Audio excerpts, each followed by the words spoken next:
நாடு பிடிக்கும் ஆசையில், இடம் பிடிக்கும் ஆசையில் புட்டின் டான்பாஸ்கோ நகரை கைப்பற்றுவதற்கு வீரர்களை பலி கொடுக்கிறார்.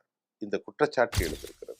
ஆனி கி பட்லர்ஸுடைய அந்த கருத்து நிராகரிக்கப்பட வேண்டியது அல்ல என்பதை உலகம் ஏற்கனவே 3,00,000 பேர் படுகொலை செய்தார்கள், இழந்திருக்கிறார்கள் என்பது இப்போது உறுதியாயிருக்கிறது.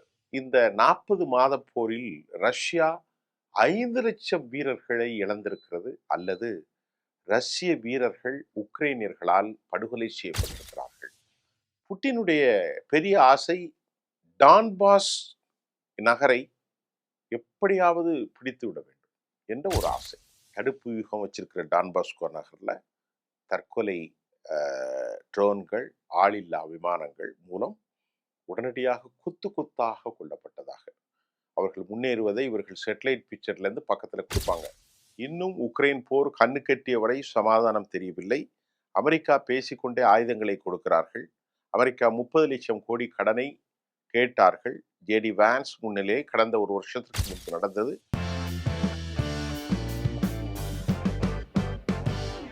நேர்களே, இன்றைக்கு உலகத்தை அதிர்ச்சி அடையக்கூடிய ஒரு செய்தி என்னன்னா, உக்ரைன் ரஷ்ய போரை பத்தி உங்களுக்கு தெரியும். கிட்டத்தட்ட 40 மாதங்களுக்கு மேல், 4 ஆண்டுகள், 2022ல ஆரம்பிச்சது 26 அப்படின்னு போயிட்டு இருக்கக்கூடிய இந்த போர்ல இதுவரைக்கும் யாரும் அறியாத ஒரு அதிர்ச்சி தகவல்களை பிரிட்டிஷ் உளவு அமைப்பு தெரிவித்திருப்பது உலகத்தை ஆட்டி படைத்திருக்கிறது. இதுவரை அப்படி ஒரு தகவல்கள் வந்ததில்லை. ஆனால் அது என்ன தகவல் என்று நாம் பார்க்கிறோம். இந்த உக்ரைன் ரஷ்ய போரில் சமாதானம் ஏற்படுத்துவதற்கு அமெரிக்கா ஜெலன்ஸ்கியை கூட கூப்பிட்டார்கள். அவர் ஒரு யூதர், அந்த நாட்டினுடைய தலைவராக இருக்கிறார். ஒரு ஒரு என்ன சொல்றது, நகைச்சுவை நடிகரும் கூட. ஆனா இந்த போரில் தாங்கள் எப்படியும் நாடு பிடிக்கும் ஆசையில் ரஷ்யா தங்களது விலை மதிப்பற்ற வீரர்களை இழந்து கொண்டிருக்கிறார்கள். இதை ரொம்ப ரொம்ப ரொம்ப கவலை தரக்கூடிய விஷயம் அப்படின்னு பார்க்கிறோம். உக்ரைன் ரஷ்ய போர்னால உலக பொருளாதாரம் இன்னும் கீழ்நிலையில் போய் கொண்டிருக்கிறது. உக்ரைன் ரஷ்ய போரால யூரோப்பிய யூனியனுக்கு வரவேண்டிய கேஸ் மற்றும் உற்பத்தி பொருட்கள் பெரும் தட்டுப்பாடு ஏற்பட்டிருக்கிறது. உக்ரைன் ரஷ்ய போரால இந்தியா போன்ற நாடுகள், மத்திய கிழக்கு மற்றும் தென்கிழக்கு ஆசியா எல்லா இடங்களிலுமே இன்றைக்கு உரத்தட்டுப்பாடு, இப்படி பல போர்களால் இன்றைக்கு உலகம் பெரும் மாபெரும் சிக்கலை சந்தித்துக் கொண்டிருப்பதை நாம் உறுதியாக செய்கிறோம். உலகத்துல எல்லா நாடுகளையும் தங்களுடைய நாடு பிடிக்கும் ஆசையில் அமெரிக்காவும் ரஷ்யாவும் கடந்த காலங்களில் பல விவரங்களை ரொம்ப மோசமாக செய்தார்கள். அதுல வடகொரியா, தென்கொரியா விவகாரங்கள் எல்லாம் உங்களுக்கு தெரியும். அது ஒரு தனி டாபிக்கை நான் அடுத்து தரப்போகிறேன். வடகொரியாவிற்கும் தென்கொரியாவுக்கும் என்ன பிரச்சனை, அமெரிக்காவும் ரஷ்யாவும் என்ன நடந்தது, அதை தாண்டி இப்பொழுது இந்த உக்ரைன் போரில் முதலாக பிரித்தானியாவுடைய உளவு அமைப்பர், அந்த அமைப்பு CHHQ போர்ட் டைரக்டர், பிரிட்டிஷினுடைய இங்கிலாந்தினுடைய, அதாவது பிரிட்டிஷினுடைய உளவு அமைப்பினுடைய போர்ட் டைரக்டர் ஆனி கீஸ் பட்லர் அவர் ஒரு செய்தியை சொல்றார். அந்த செய்தி என்னன்னா, இந்த 40 மாத போரில் ரஷ்யா 5,00,000 வீரர்களை இழந்திருக்கிறது, அல்லது ரஷ்ய வீரர்கள் உக்ரைனியர்களால் படுகொலை செய்யப்பட்டிருக்கிறார்கள். 5,00,000 பேர் என்பது ஒரு பயங்கரமான கொடூரமான நிலை. இதை உலக அளவில் பிரித்தானியாவினுடைய உளவு அமைப்பு, பிரிட்டிஷுடைய உளவு அமைப்பு CHHQ த போர்ட் டைரக்டர் ஆனி கீஸ் பட்லர் இப்படி சொன்னது தான் உலகமே அதிர்ச்சியில் அப்படியே ஒரு கணம் உறைந்து போய்விட்டதாகவும் கூட சர்வதேச செய்திகளின் மூலமாக நாம் அறிந்து கொள்ள முடிகின்றது. இதற்கு முன்பு இன்டர்நேஷனல் மேகசின்ஸ் வார், இப்ப நான் ஒன்று சொல்றது பாலிசி, இந்த மாதிரி சில ஸ்ட்ராட்டஜிக்கல் த மூமெண்ட் கொள்கை வகுப்பாளர்கள், அவர்கள் அனைவரும் சர்வதேச செய்திகள் 3,50,000 பேர் ரஷ்யாவில் கொல்லப்பட்டதாக சொன்ன நிலையில் பிரிட்டிஷனுடைய உளவு அமைப்பு துல்லியமான கருத்தில் அவர்கள் என்ன சொல்கிறார்கள், 5,00,000 பேர், ஆனி கீஸ் பட்லருடைய அந்த செய்தி, 5,00,000 பேர் படுகொலை செய்யப்பட்டிருப்பதாக உலகத்தையே அப்படியே அதிர்ச்சியில் ஆழ்த்தியிருக்கிறார்கள் ஒரு 40 மாதத்தில். ஆனால் உண்மையிலேயே இந்த கணக்கு சரியான கணக்குத்தான். அதில் எந்த விதமான தரவு மோசடிகளும் இல்லை என்பதையும், ஏற்கனவே 3,00,000 பேரை அவர்கள் இழந்ததாகவும் நாம் அறிந்து கொள்ளத்தான் முடிகின்றது.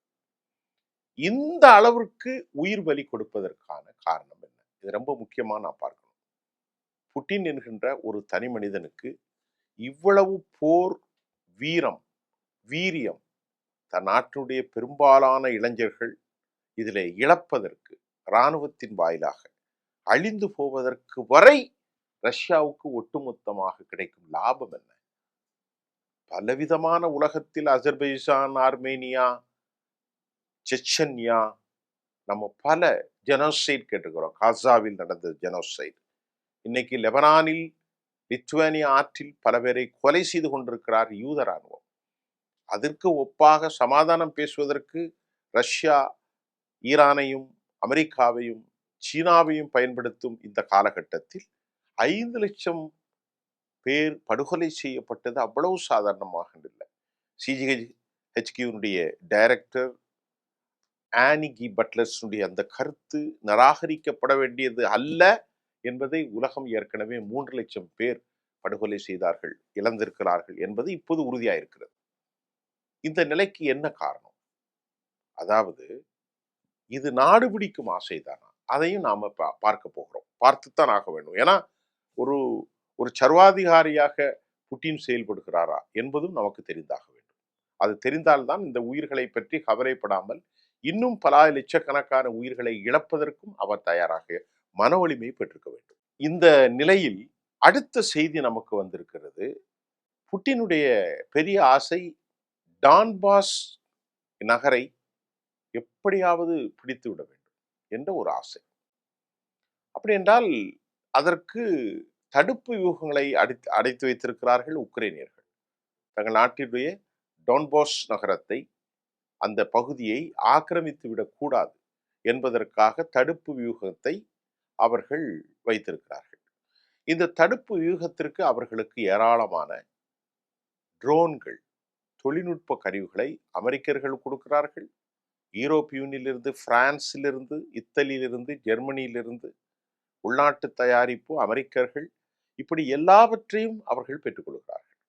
ஒரு நாடு, 2 நாடு அல்ல. இவ்வளவு அளவுக்கு 5,00,000 பேரை இழந்து போகிற அளவிற்கு உலகம் முழுவதும், ஜெர்மன்ல இருந்து, டென்மார்க்ல இருந்து, சுவிஸ்ல இருந்து, இத்தாலியில இருந்து, பிரான்ஸ்ல இருந்து, ஸ்பெயின்ல இருந்து, இங்கிலாந்திலிருந்து, பிரான்ஸ், இப்படி அமெரிக்கா, எல்லா நாடுகளிலிருந்தும் அவர்களுக்கு ரஷ்யாவுக்கு எதிராக விதவிதமான டெக்னிக்கல் ஐடியாக்கள் எல்லாம் கொடுக்கப்படுவதில், நாடு பிடிக்கும் ஆசையில், இடம் பிடிக்கும் ஆசையில் புட்டின் டான்பாஸ்கோ நகரை கைப்பற்றுவதற்கு வீரர்களை பலி கொடுக்கிறார். இந்த குற்றச்சாட்டு எழுந்திருக்கிறது. அதிலும் குறிப்பாக அனுபவம் இல்லாத வீரர்களை, இளைஞர்களை ஆசை காட்டி அவர்களை இராணுவத்தில் பணியமர்த்தி, சிறை கைதிகளை இராணுவத்தில் பணியமர்த்தி, உங்களுக்கு தெரியும் வடகொரியாவிலிருந்து வந்த 10,000 பேர் வரைக்கும் வந்தார்கள். இந்த அளவிற்கு வெறி பிடித்தவராக புட்டின் மாறி, அதன் மூலமாக சற்று ட்ரைனிங் இல்லை அவர்களுக்கு. அப்படித்தான் அந்த செய்தி சொல்கிறது. நல்ல ட்ரெயின் ஆகாத வீரர்கள், இளைஞர்கள், யுவதிகள் நிறைய பேர் முன்னால போனா தடுப்பு வியூகம் வச்சிருக்கிற டான்பாஸ்கோ நகர்ல தற்கொலை ட்ரோன்கள், ஆளில்லா விமானங்கள் மூலம் உடனடியாக கொத்தாக கொல்லப்பட்டதாக அவர்கள் முன்னேறுவதை இவர்கள் சேட்டலைட் பிக்சர்ல இருந்து பக்கத்துல கொடுப்பாங்க. எல்லா நாடும் கொடுப்பாங்க. அமெரிக்கா கொடுக்கும், இஸ்ரேலுங்கிற பிரான்ஸ் கொடுக்கும், இத்தாலி கொடுக்கும், எல்லா நாடும் கொடுத்துருவாங்க. ஒரு 500 பேர் வராங்க படையிலன்னா நேர அழகா குறிவைத்து தாக்கிடுவாங்க. இன்னைக்கு ஆர்டிபிஷியல் இன்டெலிஜென்ஸ்ல ப்ரோக்ராமிங் பண்ணியிருக்கிறாங்க உள்ள. அது தேடி தேடி ஆட்களை காலி செய்யும். அப்படிதான் ப்ரோக்ராம் பண்ணியிருக்காங்க ஏஐ தொழில்நுட்பத்துல. அதை பத்தி நான் உங்களுக்கு ஒவ்வொரு விஷயமும் தரப்போறேன் பின்னாடி. ஏஐ தொழில்நுட்பம் என்றால் என்ன? அது எப்படி ஆட்களை கவர் செய்கின்றது? அதெல்லாம் நம்ம 2வது பேசுவோம். இப்போ இந்த மாதிரி அனுபவம் இல்லாத, மேப் கூட பார்க்க முடியாத சரியான இளைஞர்களை எல்லாம் உக்ரைனை நோக்கி சாறை சாறையாக அனுப்புகிறார்கள். அதில் பலர் படுகொலை செய்யப்பட்ட எண்ணிக்கை தான் 40 மாதங்களில் 5,00,000 அடைந்திருக்கிறதாக சிஜிஹெச்கினுடைய போர்ட் டைரக்டர் அனிகி பெட்லஸ்னுடைய செய்தியை நான் உங்களுக்கு சொல்றேன். அது உறுதி செய்யப்பட்டது. சிறை கைதிகளையும் விடுதலை செய்கிறார்கள். நாட்டுக்குள்ள குழப்பம் வந்துரும். நாட்டுக்குள்ள பெரிய பிரச்சனை வந்துரும் அப்படின்னு கிட்டத்தட்ட 1,34,00,000 அளவிற்கு கடன் தள்ளுபடி, போருக்கு சேருங்கங்கிறது பலவிதமான விஷயங்கள இன்னைக்கு ரஷ்ய அரசாங்கம் அவர்களுக்கு அறிவித்திருக்கிறது. ஏனென்று சொன்னால் இந்த அளவிற்கு உயிர் பலி எடுக்கின்ற போது அந்த நாட்டுக்குள்ள பெரும் குழப்பம் வரும். அதனால இவருக்கு எதிராக ஒரு சதி நடந்து வருவதாகவும், ரகசியமாக அவர் அந்த சதியிலிருந்து தப்புவதற்கு வாழ்ந்து கொண்டிருக்கிறார் என சில நாட்களுக்கு முன்பு செய்தி வந்தது. அதற்கு பிறகு அமெரிக்க அதிபர் டொனால்ட் ட்ரம்ப் சீனாவுக்கு சென்று வந்த மறுவாரம் இப்பொழுது இவர் சீனாவுக்கு சென்றார். அப்ப அந்த யூகம் தவறுதலா? தனித்து வாழ்கிறவர், உயிருக்கு பயந்து வாழ்பவர் எப்படி சீனாவுக்கு செல்கிறார் என்ற ஒரு கேள்வியும் எழுகின்றது.